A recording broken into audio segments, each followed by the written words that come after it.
What's going on, Dodgers Nation? D-Mac here. You can follow me on Twitter and Instagram at DMac_LA. A new postseason format for Major League Baseball. We're going to dive into that in just a second, but quick reminder, for all latest Dodgers news and rumors, be sure to hit that subscribe button, hit that notification bell, and if you want to see us post even more Dodgers content, smash that like button. And as always, I want your takes down below in the comment section. Today's Dodgers Nation question of the day. How do you want to see the MLB postseason look like? Do you want 10 teams, 12 teams, 14 teams? What are some pros and cons? What do you hate about it? What do you like about it? Let me know down below. And for all latest Dodgers news, head over to DodgersNation.com. So as of right now, the lockout hasn't officially ended, but last night was a crazy night in Major League Baseball. You had Bob Nightingale becoming a hero. It was like the dark Bob Nightingale last night. He was getting this work done, getting everyone updated on what was going on. You had the shots of the parking lot all day and all night. Look, I can't wait for the movie to come out about this. Instead of the Sandlot, it's going to be called the parking lot, and you're just going to see Rob Manfred and the Players Association and the negotiators just scrambling back and forth. It's going to be a classic. But one of the biggest sticking points is the MLB postseason. Still one of the biggest bargaining chips on the table for the union. Now, the league, they want as many teams as they can get. They want 14 teams in the postseason, which is almost half the league. Now, why would MLB want that? Well, one, postseason games, they generate the most money. They get the highest TV ratings. They get the best attendance. They sell the most merchandise and everything else related to it. So they're a big cash cow for the league. And then also, you have some of these smaller market teams, some of these teams that might not get close to making an appearance, they might have a chance. Teams like the Mariners or the Angels. And what would that do? That would allow some of the bigger stars that haven't been able to make postseason appearances get their shine on the big stage. The Mike Trouts, the Shohei Ohtanis of the world. I mean, just look at last year. In 2021, only 2 members of the All-MLB first team made the postseason. Austin Riley and Aaron Judge. You had Salvador Perez, Vladimir Guerrero Jr., Marcus Semien, Fernando Tatis Jr., Juan Soto, Bryce Harper, and Shohei Ohtani. They all didn't make it. And it's just not good for the game, for the game's biggest stars, not to have a chance to shine on the biggest stage, because that is where the eyeballs are at. That is where the interest is at its highest. So, look, to me, a league is only as good as its stars. And right now, I think the league has great stars across the board, but it doesn't mean much if you can't get them in the postseason. You have to have an opportunity to showcase them, but I also believe that 14 teams is too much. 14 teams, it's going to de-incentivize spending from some of the smaller market teams, because they're just going to sit there and say, hey, well, we're probably going to make the postseason anyway. We're going to have a chance to dance. Yes, it's unlikely we'll win the World Series, but we can sell that to our fan base. We're going to keep the fan base engaged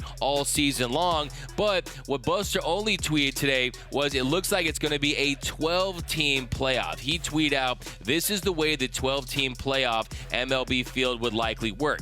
Top 2 teams in each league get first-round byes, and the other 8 teams would play a first-round best of 3. So, first and foremost, I do like the idea of byes. If you're going to expand the postseason, you have to value the teams at the top, the premier spots, the Dodgers of the world. Last year, LA 106 wins, the Giants 107 wins. You have to give something to those teams that are just way out in front. You give them a bye, but the con of that is baseball is a rhythm sport. If you are going to have them just sitting on the shelf and another team gets hot and they come in and they got their rhythm down and they're the team that has the momentum, does that hurt them? Now, if you're a team like the Dodgers, you would probably just rather start ahead and get the break and get the rest, because you saw what happened last season with so many of their players running out of gas. The Julio Uriases, the Walker Buehlers. You saw Max Scherzer with the dead arm. So, look, it's kind of a debate as to what you think is better, the rest versus rust, but you also have a 162-game season, so I could still see it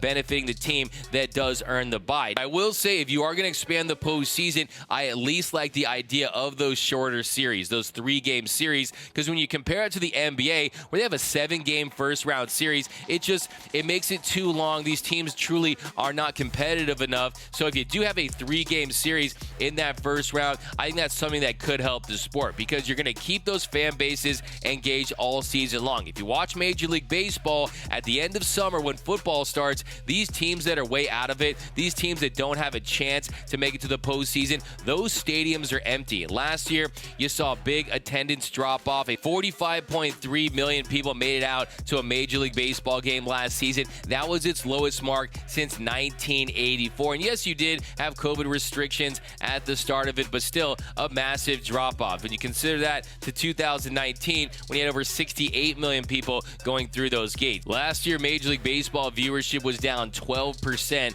from 2019. You've had a ratings dip across the board for some years now. So Major League Baseball definitely needs to get innovative. They need to really be visionaries when it comes to their future. And we've seen it work for other leagues. We've seen that more teams definitely help, but at some point it does get excessive. Look, pigs get fat, hogs get slaughtered, and you can't really get close to that 14-team mark because, look, if every team has clinched a postseason spot, it's going to make an already very long regular season seem meaningless. So I am for a 12-team. I can buy into that. I understand that, but to me, there's a big difference between 12 teams and 14 teams. You saw there was a proposal by the players to have a 12-team format with ghost wins where the team would go on the road to start that first round and already be up, and the home team would already be up one game in that series. So you would start a 5-game series where the division winner would be up 1-0. So I'm not in favor of ghost wins. I know they've had success with it in Japan, but look, I think you have to win a real game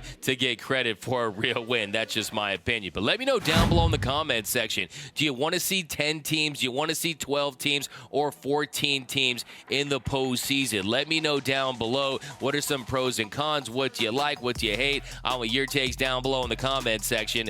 My name is D-Mac. You can follow me on Twitter and Instagram at DMac_LA. For all the latest Dodgers news and rumors, be sure to hit that subscribe button, hit that notification bell, and if you want to see us post even more Dodgers content, smash that like button. Really helps out the channel. For all the latest Dodgers Nation merch, head over to gearup.la. Download the new Dodgers Nation app for my Android and iPhone users. And until next time, think blue, bleed blue, and I'm out.